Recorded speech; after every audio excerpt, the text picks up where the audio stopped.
Good morning. All right. I am not going to sing like Janet, but maybe I'll go real deep.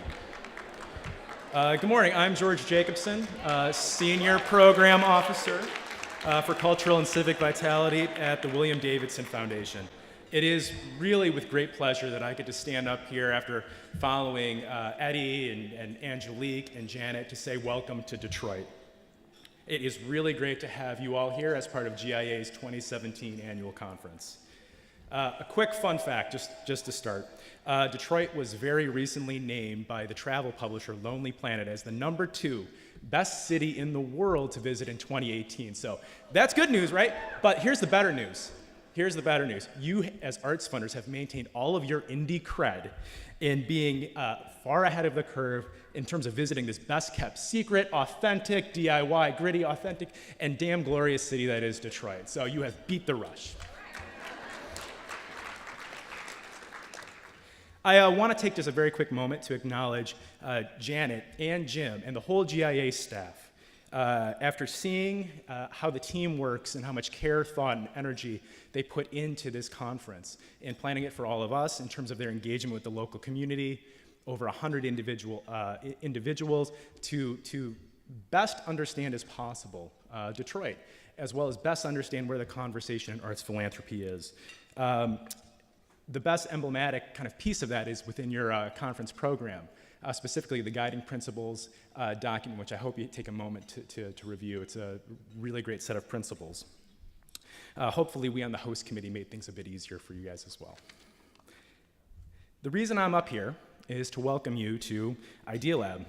Today, you will get to meet an amazing group of Detroit artists to kickstart our day, to inspire and energize us, if not provoke discussion and conversation. This is what artists do. Their work is central to our field and our communities. And without the artists, there is no art. Now, for my biggest understatement that I will make, you have come at a very interesting time in the city's history.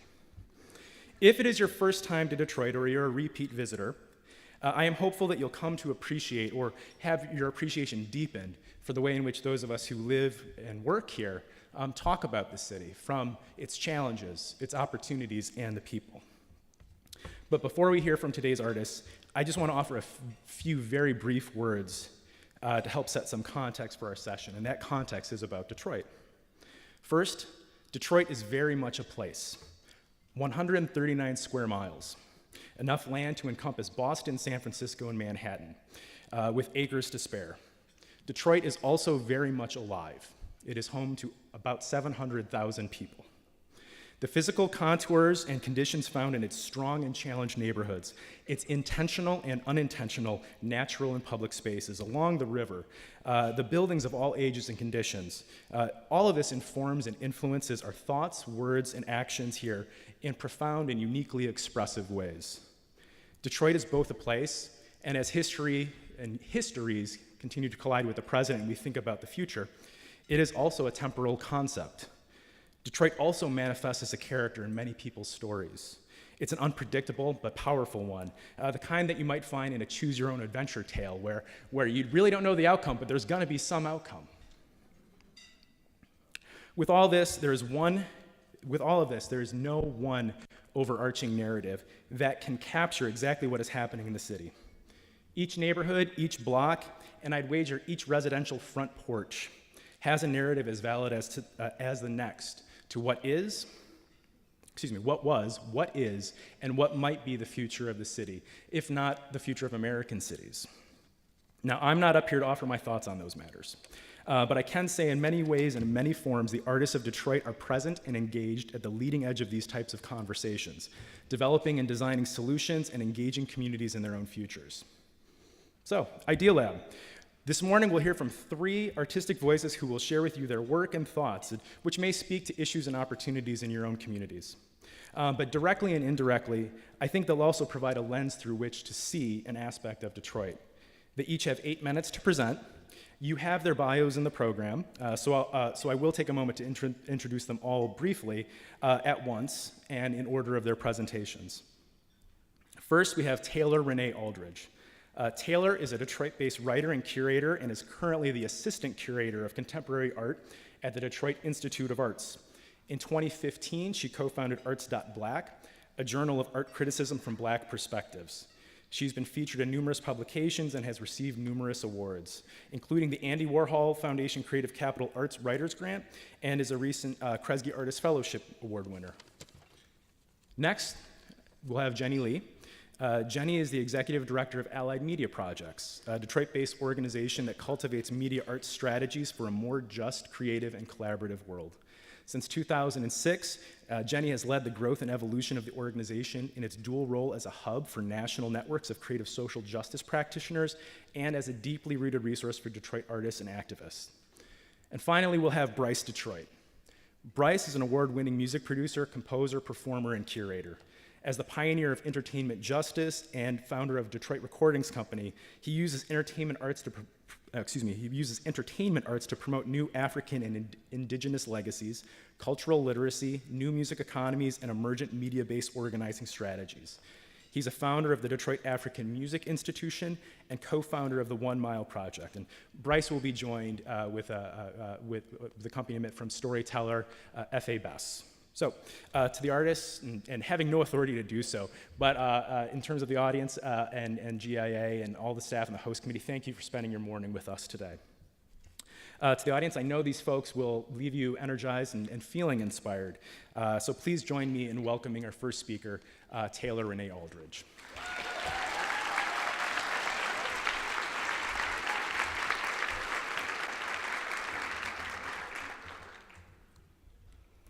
How's everyone doing today?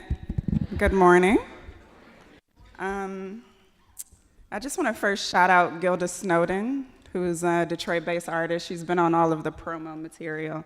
You see her work right here. So she's not with us anymore, but just wanted to uplift her today. Again, my name is Taylor Renee Aldridge. I am a curator and writer based here in Detroit, Michigan.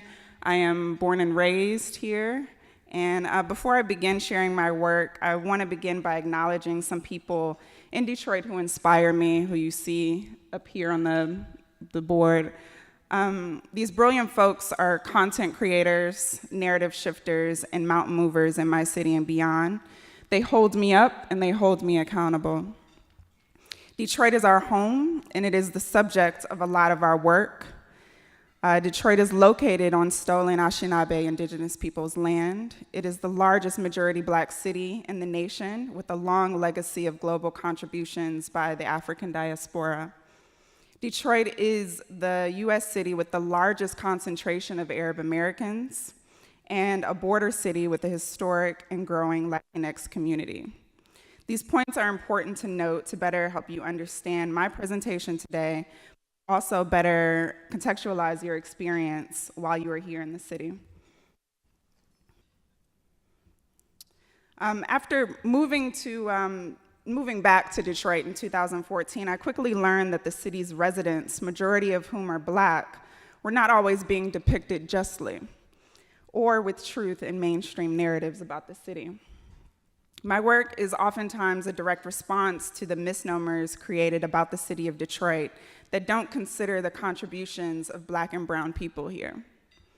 This quote by June Jordan inspires the ethos of my work. I use narrative building as a tool, understanding the power that comes from naming your own experience. I'm concerned with creating my own narratives and creating space for other marginalized people to do the same, particularly Black people.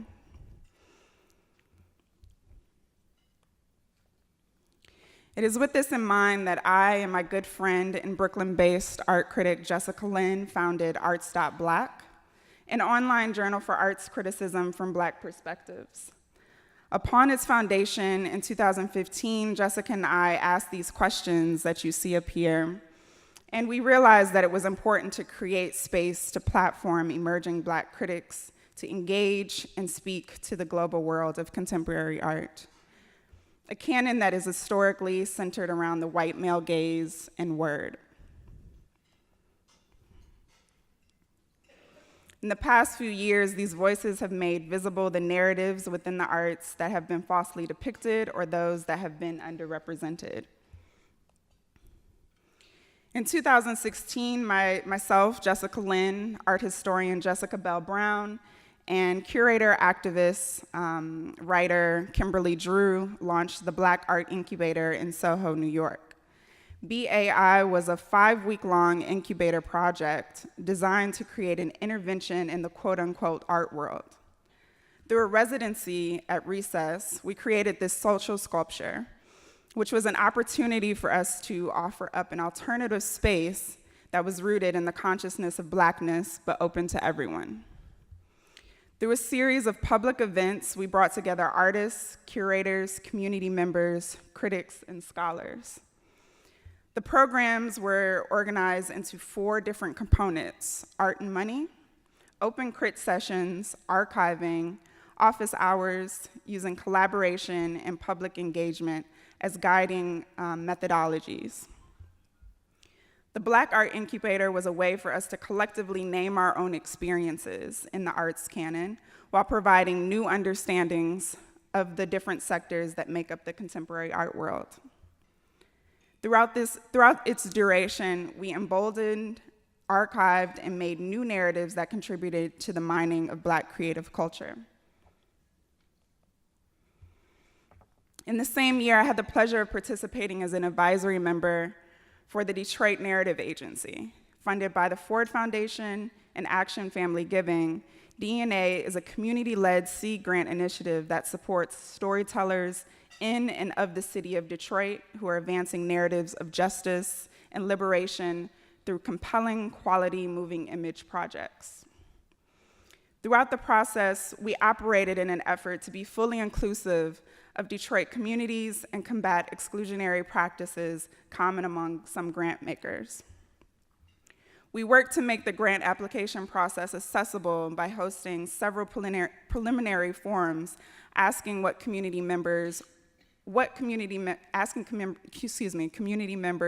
resources they needed to produce quality narratives, which ultimately informed the making of the grant application. During this process, we opened up the Allied Media Project office during the application period so that applicants who did not have access to computers could use the computer lab at AMP to apply. We had 148 people apply in this first round from the ages of 19 to 53. In 2016, in August, DNA provided seed grants to 10 compelling moving image projects. The Detroit Narrative Agency has allowed me to embolden my focus on narrative shifting by not only platforming Detroiters and their stories, but backing them through financial support.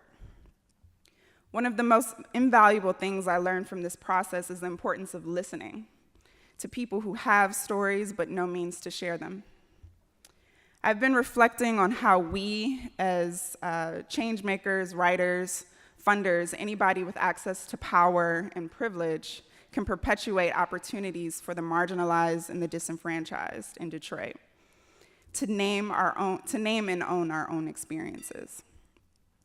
I ask, as Detroit continues to attract the support of foundations, grant makers, global institutions, corporations, and other transplants, how can we encourage these platforms to centralize the agency and authorship of Detroiters who want to name their own experiences in and of the city?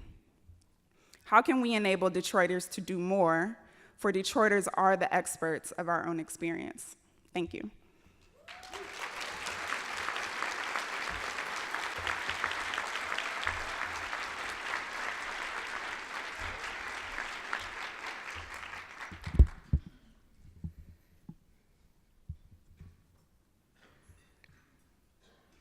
Good morning. I don't pay attention to the world ending. The world has ended for me many times and began again in the morning. When I hear that poem by Naira Waheed, I think about the times we're living in, and I think about Detroit. Though I was born and partially raised in Detroit, I did not fall in love with this place until I met a Chinese-American philosopher and activist named Grace Lee Boggs. I was a 19-year-old baby activist, protest hopping all over the place. And Grace taught me to think about social change on the grand scales of human history. In her last book, co-authored with Scott Kurashige in 2015, Grace wrote, "We are in the midst of an epochal shift, as significant as the shift from hunter-gatherer societies to agricultural. We need to have a clear sense of what is dying, what is growing, and what has yet to be born in this phase of transition." Grace taught me to see Detroit as a place where old ideologies and power structures were dying, and where new possibilities were growing. Grace and her late husband, Jimmy Boggs, were Detroit revolutionaries. Together, they were active participants in what they called all of the great humanity-stretching movements of the 20th century: the labor movement, the civil rights and Black power movements, and more. For more than 6 decades, they remained deeply rooted in Detroit. And Grace and Jimmy watched the world end for Detroit in the fires of 1967, in the hurricane in slow motion that was decades of racial and economic violence, in the crack epidemic of the 90s, in the ruins of the auto industry, in the closure of hundreds of schools. Inside those tragic endings, they also saw seeds of new beginnings. Elder Black farmers creating food security when all major grocery store chains had refused to open within the city limits. Neighborhood systems of safety and care in the absence of police. Incredible works of art, music, culture, and community, all of them insisting that while the world we know may end, life begins in the morning. This is a mural that was created by Detroit Summer, the youth organization that Grace and Jimmy founded in 1992. It's attempting to tell that story. Jimmy died in 1993, Grace in 2015. And I'm evoking them today because I think we need their long-range vision to help see through the present nightmare.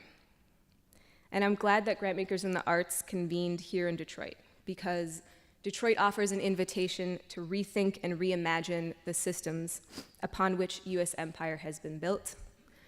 Detroit is a reminder of how fragile those systems are.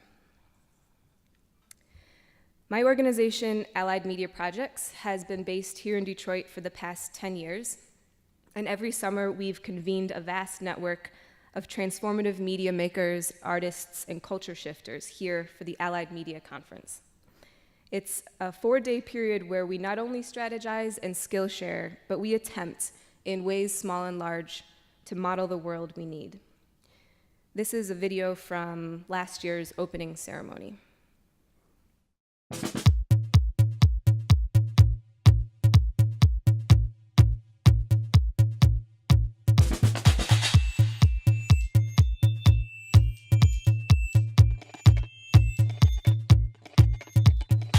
For a decade, Detroit has been home to the Allied Media Conference, a place where thousands of you gather, recharge, strategize, learn, dance, laugh, and grow.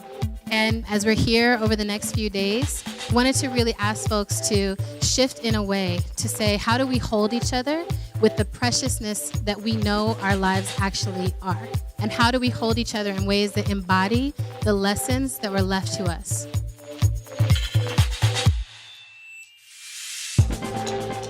We're here to create new stories of who we are, how we got here, and what is possible on the other side.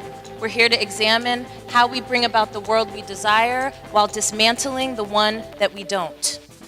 We are here not to create smaller and smaller groups of people who tell the same story, but instead to expand the nuance of our stories so that we can learn more about who we are and who we can be. I believe we can build a movement so powerful that it cannot be stopped. I believe that we will win.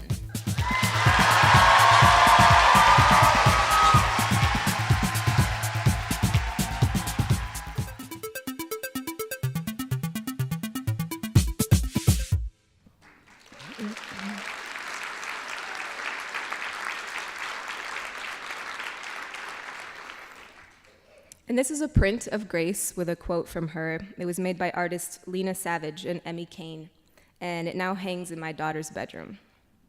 It says, a revolution that is based upon the people exercising their creativity in the midst of devastation is one of the greatest historical contributions of humankind. As grantmakers in the arts, you know this. And the challenge of this moment is to figure out how we further the creative evolution of humanity rather than its degeneration. While there are no easy answers, there are some things we know the evolution of humanity requires. It requires healing from the poisons of white supremacy, of patriarchy, of cis-heteronormativity, and other systems of domination.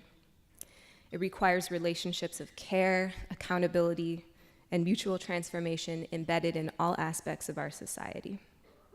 It requires truth, reconciliation, and reparation around the violences of colonization and slavery that have shaped this country. And it requires a beloved community, a place of profound belonging, where we embrace our interdependence with one another and with the planet. None of these things are legislatable. No single charismatic leader will be able to accomplish these things. These are human evolutionary changes which unfold in the realm of culture through practices of creativity. And as grantmakers in the arts, you can provide the much needed resources to the many thousands of people who are doing this work, usually with the least amount of resources. But evolution is a two-sided process of transformation, not a one-way transaction. So how will philanthropy change itself to change the world? How will you attempt, in ways small and large, to model the world we need? I know that Grantmakers in the Arts is a space that has been grappling with these questions and continues to. I ask these questions of myself and my organization continually, recognizing that we are never done. Answers only lead to new questions. And over time, the tide of the allied media community flowing into and out of Detroit over these years has left behind treasures. They're gems of insight and learning that shape our work in all the other days of the year, and we call them our network principles. I offer a small handful of them to you now as a resource you can carry with you as you continue to wake up in the morning after the world has ended and take up the task to make the world anew. We presume our power, not our powerlessness. Solutions are a process, not a moment at the end of a process. We begin by listening. Thank you.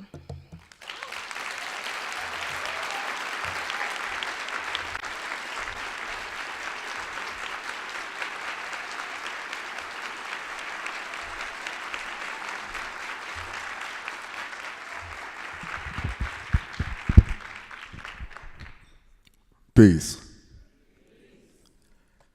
I am Bryce Detroit. This is my brother Ife Best. We are Detroit Africans.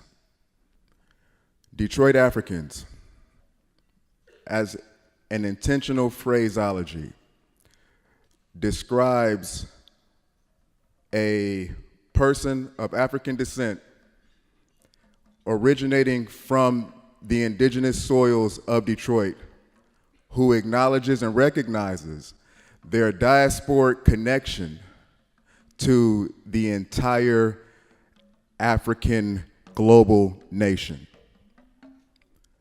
Why is this even something to lead with? Because of this.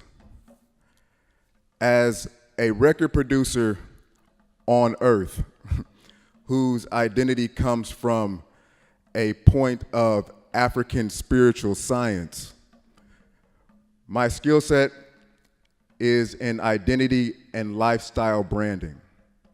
The first iteration of my career was in the conventional music industry, working with the boutique record label in Detroit. We were well on our way to secure this national distribution deal. My job as chief production officer for that label was literally seek the talent, develop that talent in a way to where through songwriting, the artist is able to effectively paint pictures with their words of what it looks like for them to think, what it looks like for them to be, what it looks like for them to interact with their environment. Within a corporate media context, the environment is a capitalist environment. The environment is the marketplace. So developing people to be able to perfectly paint pictures of them buying shit. Period. Of them interacting with new consumer goods that they want to impress upon us to go buy. Short story. It is with this type of specialty that you really come in contact with what this quote unquote entertainment industry really is. This is society's behavior modification industry. This is society's identity creation station. Because that's some shit to deal with. For real. Now, as a diasporic African, as a Detroit African, we have a unique experience in this America. From a media standpoint, media arts standpoint, the experience that we come out of our moms' wombs into. We come into a built environment that already has points of self-identity for us, a very narrow range of self-identities. These self-identities all conveniently happen to be expressions of personalities that will get our asses locked up in jail. There is no coincidence when we have on-earth phenomenon like the law and order campaign of Ronald Reagan and Richard Nixon, when we have the war on drugs that in real life did happen, which created violently racial policies to fill private prisons that weren't even built yet. So there is a real correlation between a behavior modification and identity creation industry choosing to produce content for my people with this narrow band of criminal identities. Ergo, entertainment justice. Entertainment justice as a grassroots organizing modality is dedicated to creating an access point for entertainment professionals to bring the skill sets of identity, behavior, impression, and modification. Bring those skill sets to communities for this very important reason. My people on the ground, yo, we have scenarios in Detroit where foundations, some of you all, on some real shit, some of you all, but the foundations are dropping money into neighborhoods, and foundations are saying, beautiful people who have historically been marginalized and disadvantaged, you now have an opportunity, a capitalized opportunity to self-direct and lead efforts in your community. That is awesome if you have been nurtured in the identity of a leader, of a designer of built environments, of a creator of policy that governs human interaction in your place. Then it's fucking swell. And we can, oh, bet, great. Yes, I'm here. I'm a self-identified leader. If it's not that scenario, then what do you have happen? You have dollars deployed amongst people who have never visioned themselves leading anything, directing capital in any direction. As a matter of fact, you're dealing with people who have historically had capital weaponized against them. So it becomes vital to create programming that allows us And this is bigger than diasporic African and indigenous people, because all of my peoples, my beautiful family in here who identify as white, white don't mean shit. White does not attach you to any ancestral legacy. There's no nation called white. And there's no country called black. These are mechanisms that erase cultural legacy, ancestral identity, and it disadvantages all of us.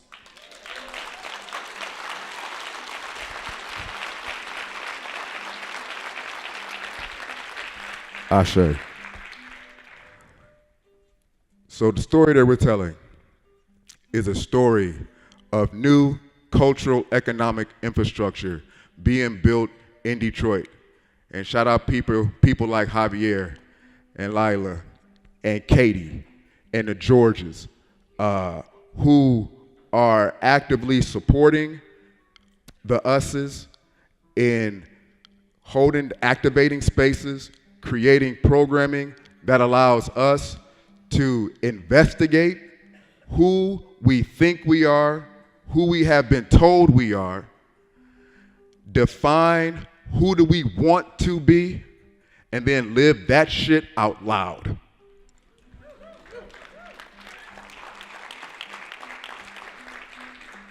So this is the time that is in Detroit. This concept of art, we've deconstructed that. We don't have this concept called art in our African ancestry. We do have this phenomenon around material culture.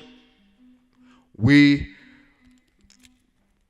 fashion materials like this out of time sign to be symbols that inform behavior and identity. So that's what time it is, yo. And this is just the beginning of a conversation. And we are excited to continue this throughout your stay here and for the long haul. We're in it for longevity. This is about actualizing justice. This is not about placing homogenized visuals in neighborhoods that don't mean shit to the people there. Peace.